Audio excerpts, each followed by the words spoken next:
What's up, everyone? Welcome back to On the Card, presented by TRHS Sports. This is episode 5, and it is August 10th, 2020. We are doing pretty well. Yesterday, we had a 3-2 day, plus we hit the Portland Trailblazers future. If you've been with me since day one, you got that one in. They went over 3.5 wins and are perfectly positioned to take home the number 8 seed. Right now, they have their 2 easiest games left on their schedule, and they are a half game behind the Memphis Grizzlies. Possibly could sneak in, get the 8 seed, and only have to win 1 game in the play-in series, which would be absolutely massive for this team. We'll see what ends up happening with that, but that was a good day. In terms of the other wins, Cleveland Indians get the W yesterday. Spurs +3. They win the game outright. Was never in doubt. Zion goes over 21.5. And then Derek White, that's just a bad beat, man. I mean, that's just brutal. You're making the right read there. There's a lot of bettors out there yesterday who hit the Derek White under, and they're bad bettors. They're not going to win a lot of their bets. They're going to lose a lot of their bets. I'm 14-6 in the NBA right now, despite losing the Portland Trailblazers at +4.5 when they blew a 2-point lead with 26 seconds left and somehow lost by 5 because a 3 didn't count, and because Derek White got injured at halftime right before he was about to go over. He needed half a point. That's all we needed from Derek White. We get that half a point. It goes over 16.5. He was on pace. We're making the right reads. Daniel House, on the other hand, not really a good bet. Probably my only bad one other than the Spurs under 109.5 the entire year. So right now, we could easily be 16-4. We could easily be 18-2. That's a good place to be. Keep on making the right reads, and we're going to keep on moving on up these standings here. Today's going to be a little bit different. If you follow me, I actually changed my website name. It's now betonphilwood.com, betonphilwood.com. And if you want to go over there, you can check out, I've been writing betting articles for a while now. I'm 29-21 over there across all sports, really good on the NBA once again. And if you go over there and check it out, I just did an NHL playoffs futures preview. It's all inclusive. It's got all 8 of the matchups. I go through who I think is going to win each one, and then also my favorite prop bet for the series. I'm going to talk a little bit about that. We don't have any NHL games today, but I feel like that's worth looking at in case you're somebody who likes to place futures. That's a good place to start. I have a couple NBA bets. I got 1 MLB bet, and that's all I got. I got 4 bets for you today. That's it. That's all I could find. That's all I liked. I don't want to give you anything I don't like. Right now, I am 7-1 against the spread in the NBA. So I got 2 spread bets, and I got 1 player prop. We're going to go back to the well one more time and hope that this player doesn't get injured. I don't think they will. Yesterday was a freak thing. He gets a bruise on his knee. He took 2 shots in the second half, Derek White, despite the fact that he was injured. So we still almost had that one, even with him going down with 10 minutes left in the third quarter. We almost had that one. Making the right reads. Could have easily been 5-1 yesterday. We'll settle for 4-2 with the Blazers 8 seed still wide open and ready for the taking. I'm going to start with the NHL because I feel like it's fun to look at some team futures. It's tough because it's like, what do I want to put on the card? You know, like, do I want to risk something right now to put it on the card and just see what's going to happen? I don't know. I mean, it's really hard. However, it is worth talking about all of these. I think talking about it is a lot of fun. So let's at least do that. I'm going to start off with the Flyers and the Montreal Canadiens. The Flyers have looked like the best team in the bubble. There's no doubt about it. I don't care what anybody says. They've come out. They've only given up 1 goal in each of their games. Carter Hart has been absolutely amazing so far. And so I think they come out. The Canadiens, they pulled the upset over the Penguins, but the Penguins are ice cold coming into the bubble anyway. So I'm not sure that I really trust the Canadiens to be able to score against this Flyers team. If it's going to be a grind you out series, I like the Flyers to have more offensive firepower to get the job done in the end. So I think the Flyers are going to take this one. They're -240, not really a number that's worth taking. Maybe you wait around on some of these bigger favorites until after the first game and hope they lose the first game before you place a bet on their series line, because I do think that most of the big favorites, which I'll talk about, are going to end up getting the win. So I think you should wait on the Flyers. However, one that I really like here is the exact outcome of the series, Philadelphia Flyers to win 4-1 at +335. It's a pretty good number. I know that that's still guessing a lot, but I think that this series is either going to be 4-1 or 4-2. So I think getting that 335 is not a bad thing to get. Also, under 5.5 games for this series, I think that could be a good one for you, because if you look at that one, It's at plus 102. I kind of really like that. So if you don't want to, don't want to put all your eggs in the Flyers basket, get the under here at 5.5 games at plus 102. And because that one actually has moved, that was at minus 120 yesterday. So I don't know what people are seeing or what they're thinking from the Canadians. I'm going to go ahead. I'm going to put that as a mini future underdog here as Canadians, Flyers under 5.5 games at plus 102. I was not expecting to put that one on here to start the day, but that was way worse last night when I was looking it up. So that's one I'm going to do. I like the Flyers to really be able to get this done. I keep going through the series here. Avalanche, Coyotes. Avalanche are going to kill the Coyotes. I actually think the Avalanche benefit from losing the game to the Vegas Knights. I think that it probably worked out in their favor because now they don't have to take on the Blackhawks. They get to sit here and they get to take on the Coyotes. I think that this is a really good matchup for the Avalanche. The Coyotes are a better defensive team than the Blackhawks, but you don't have to worry about the scoring, and the Avalanche have the best offense. If Nathan MacKinnon wasn't an idiot in his third game of the round robin, and I'll say I don't care, he had two stupid penalties, one that led to a goal, and the other one was just like one that came with 7 minutes left in the game and made it so that they couldn't actually have an opportunity to score to tie the game. They still pushed it all the way into overtime. So I don't know what's going on with that, but I like the Avalanche here. I think they get it done pretty easily. Another one here under 5.5 games at plus 100. I kind of like that too. I mean, this under 5 games, I really feel like with the Avalanche and with the Flyers, you're looking at 4-1 series. And those are really the only two that I'm feeling 4-1 series for. So you know what? Because we're doing futures, this is the last one I'm doing. I swear I'm doing Colorado and Arizona. Sorry, I always call them Phoenix. Under 5.5, also at plus 100. And then we're going to move on, and we're just going to talk about the rest of these series. Bruins, Hurricanes, I have no idea. The Hurricanes benefit because they get to move up to the 5 seed, and their reward is playing the team with the best record in the NHL coming into the bubble. They're only plus 116. I don't think that's good enough of a price for a team going against the Bruins who could turn it on at any moment. Granted, the Bruins haven't turned it on. I don't really know what's going on there. I don't like any of the series props. I don't really like any of that. So I'm going to stay away from that one. If I had to lean, I kind of like the Hurricanes because they've actually won games so far in the bubble while the Bruins have not won anything. Islanders, Capitals. I really like the Islanders here, though I know that that's another mini underdog. They're at plus 140 taking on a Capitals team that I think is going to be frustrated by the Islanders. The Islanders play really good defense, and when they get the lead, they don't try to keep scoring. They just try to play good defense. And I think the Caps are going to be on the offensive push a lot, which could result in goals, but could also result in the Islanders getting in transition and scoring a lot more goals too. So I kind of like the Islanders. Just their style of play, I think, matches up really, really well against the Capitals. Go to the Blue Jackets and the Lightning. I like the Lightning to win this series, of course. The Blue Jackets swept them last year. And that's going to have everybody's attention because, they were the 1 seed. They were going to win the Stanley Cup, and then they end up losing because of Columbus Blue Jackets. Blue Jackets are plus 185 here. I think the Blue Jackets series was just too exhausting. I think it just took too much out of them. That Maple Leaf series was absolutely insane.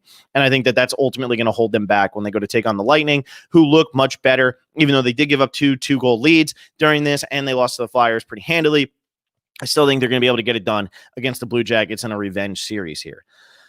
The last three here are the last three remaining are the Western Conference ones. And these are interesting. The Chicago Blackhawks are plus 225 against the Vegas Golden Knights. Now, look, the Vegas Golden Knights are way better than the Blackhawks. There's no denying it. All of these games are going to go over. It's going to be crazy how many goals are going to be scored in these games. I'm expecting all of these lines to come in at over 6. I'll probably take the over 6 in the first game and see how it goes. But both of these teams like to score. Neither one of them have great goaltenders. They have goaltenders who can get hot and can be streaky and can save the puck a lot, but neither one of them have really great goaltenders. Corey Crawford was great in game 4 against the Oilers, but it's going to depend. If you like the Knights here, which I do like the Knights, I would wait till after game 1. There's no reason to get in on this at minus 278. You got to pay $278 to get $100. It's not worth it, especially for a Blackhawks team that could upset them. But maybe wait until after game 1. When if the Blackhawks can pull off an upset, maybe you can get the Vegas Golden Knights at something like, I don't know, minus 170, minus 160. Then all of a sudden it's worth taking. And yeah, they'll have to win 4 before the other team wins 3. But with how much better they are, they should have no problem pulling that off. So that's what I would sit around and wait on for that one.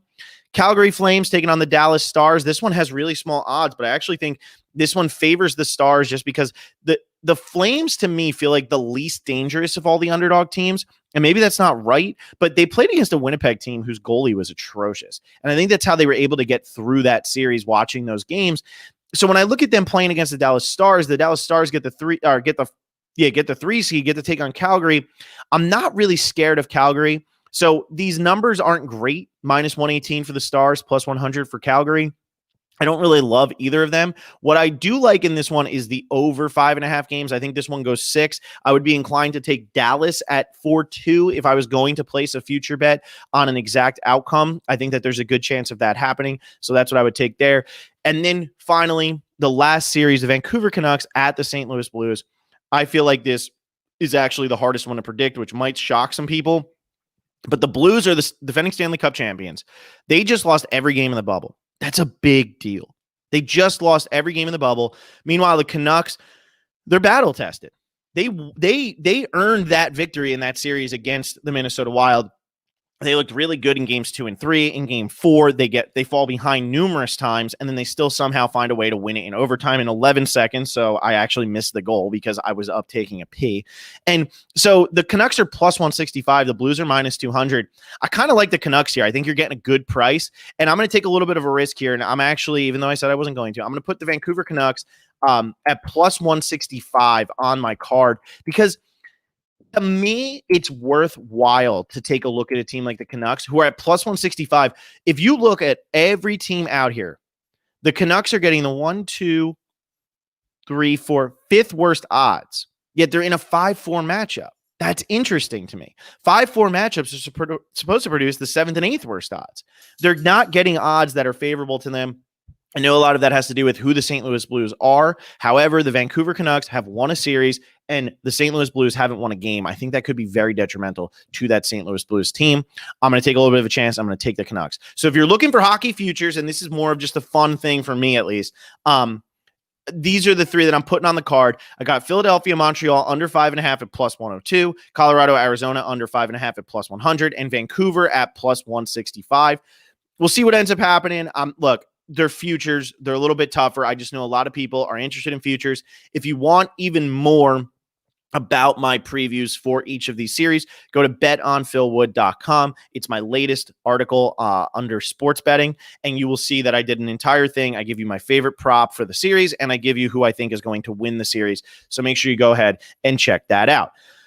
All right, let's get into today's slate, which is an interesting one. The NBA has some really weird lines out right now. Really, really weird lines. And as I'm sitting here, I'm actually getting to change one to more favorable for myself. And I don't know if I'm just missing something or what's going on. I got to make sure that is Oklahoma City playing everybody? That's what I need to know.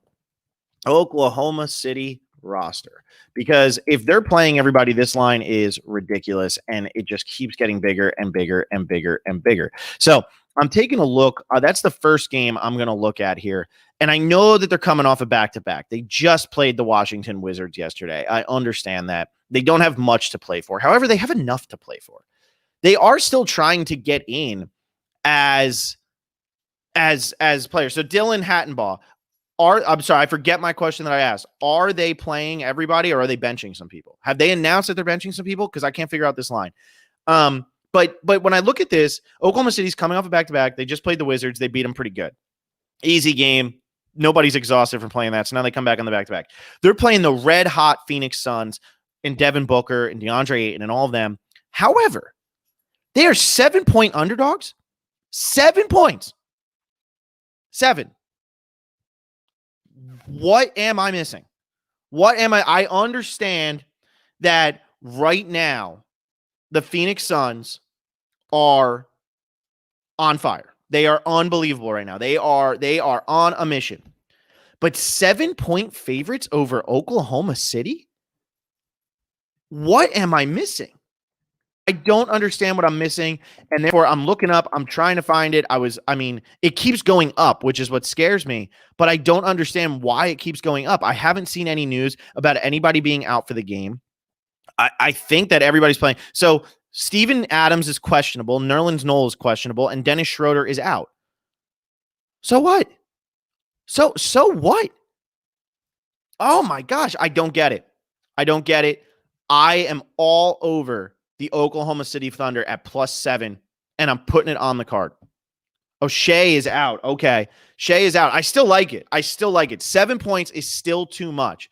So Shea is out. I didn't realize Shea was out. I knew that. I knew Steven Adams. There we go. So Shea is out. But still, I still like this one. I still like the +7 against a team that they're better than.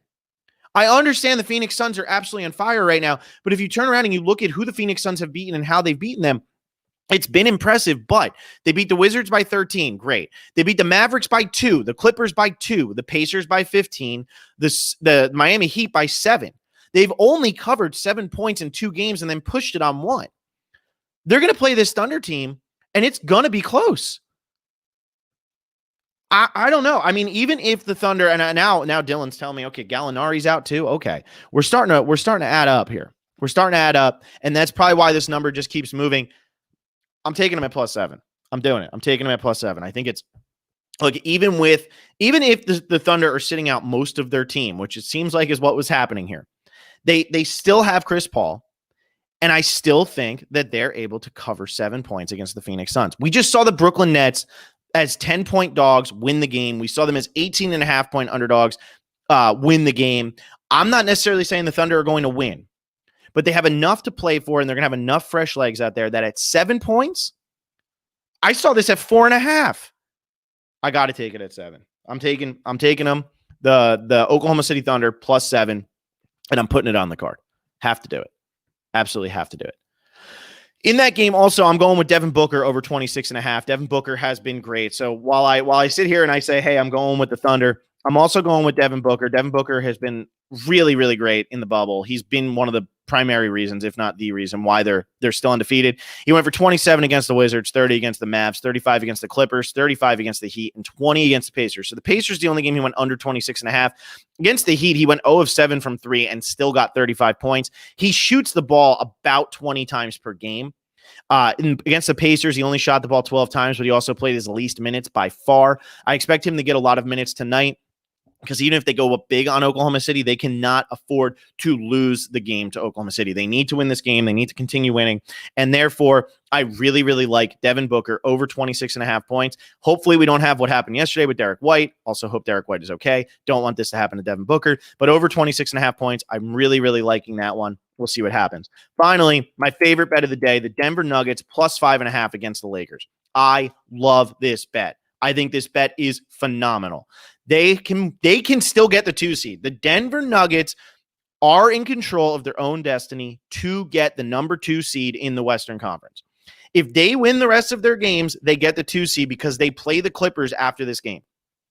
They're going to come out and they're going to try to beat the Lakers this game, because if they win this game, then in all likelihood, the winner of the Clippers versus Nuggets game is going to get the 2 seed in the West. Might not sound like a big deal. I'd rather play the Mavericks than play the Jazz, the Thunder, or the Rockets. So I would definitely be playing for the 2 seed. I like the Nuggets to come out. They're playing against the Lakers team that just has not looked good the entire bubble. I don't like it at all. I don't like what I've seen. They've been frustrating. They've been all over the place. They are a better team than the Nuggets. However, they're not playing like a better team than the Nuggets right now. Jamal Murray, look what Jamal Murray just did in the last game. It's his first game back, and he comes out and he's exhausted at the end of the game, and he still finds a way to get his team the victory. He still finds a way. This is a team that wants it more than the Lakers right now, and they're 5-point dogs. I absolutely love it. I think it's a must bet. You have to bet on the Nuggets at +5. It's the last game of the night. I'm going to go ahead. I'm going to take that, and I'm going to put it on the card. In terms of other games, here you go. OKC is now +7.5. I'm move it up to +7.5. OKC +7.5. Put it on the card. I understand people are going out, but this is too big of a number. It's too big of a number. OKC +7.5 is now on the card. All right. Other games that are happening today, I don't like anything in the Mavericks Jazz game. The Mavericks are benching a lot of their players, but 7.5 of the Jazz is too big of a number, as I'm saying here with the Suns versus OKC. So I'm going to stay away from that one.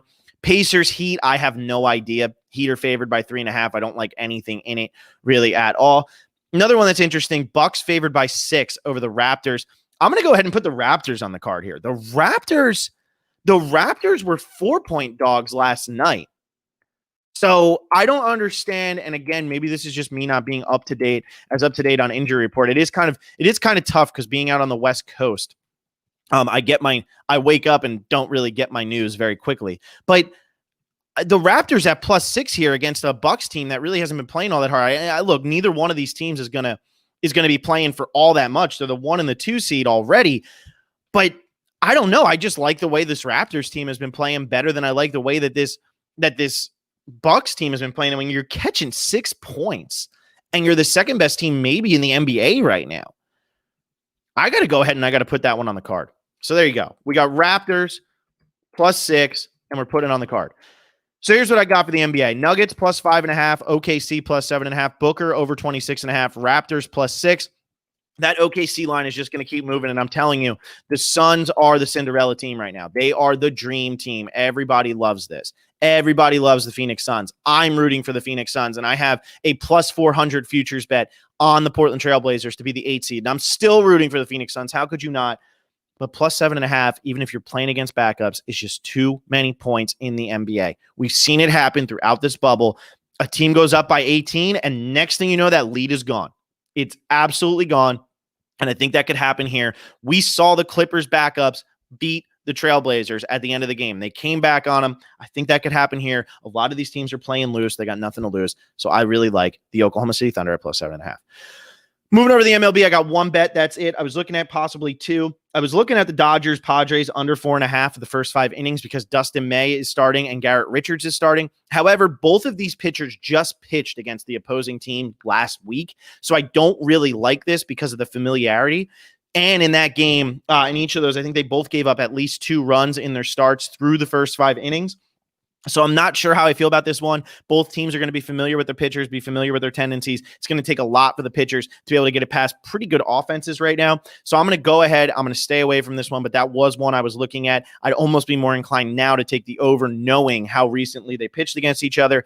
But the other one I'm going with is the Phillies over 4.5 runs for the entire game. They're taking on Sean Newcomb of the Braves, and Sean Newcomb has not been good this season. Sean Newcomb as a starter has just not gotten any innings, meaningful innings in, and that's a problem. Right now, he's thrown 3.1, 4.1, 4.2 this season. That's not good. He gave up 1 run in his first start, 6 in his second, 2 in his third. I just think he only strikes out 4 in both of those games. He gets 1 walk. I really like the Phillies to be able to score some runs and get this guy out of the game early, like has happened to him so many times. He has 6.57 ERA. The Braves are hurting right now for their rotation, and I like the Phillies to come out. And their bats were quiet the last 2 days. I like them to wake up their bats and get out there and score some runs against a young Braves pitcher who is going to have a hard time here. So I'm going to go ahead and I'm going to put Phillies over 4.5 runs on the card, riding a 1-0 day yesterday with the Indians. And we'll see what happens with that. So anybody who was listening the entire time, you got 3 NHL futures that I like. You got 4 NBA bets, and you got 1 MLB. So 5 bets for today. If you want more, go to betonphilwood.com, and you can find more of my NHL futures bets. That's what I was really focusing on yesterday with my addition of the 5. I didn't go ahead and put down any bets for today. Here's what I got. Phillies over 4.5 runs. We've put it on the card. Denver Nuggets +5.5. We've put it on the card. Oklahoma City Thunder +7.5. This number is going to keep going up because people are out for them, but I don't care. I really like the Thunder to be able to cover in this game against the Suns. We got Devin Booker at over 26.5 points. Raptors +6. And for our futures bets, Philadelphia, Montreal under 5.5. Colorado, Arizona under 5.5. Vancouver at +165 to win the series outright over St. Louis. Little ballsy pick there. That's what I got for everybody today on the card. Keep on listening. We had a good day yesterday. I think we're going to keep it going today. Today is big on underdogs. Today is big on underdogs, and it's underdogs that are better teams, arguably, than all of the teams that they're playing. So we'll see what ends up happening. That's what I got for you today, and I'll see you tomorrow morning on the card.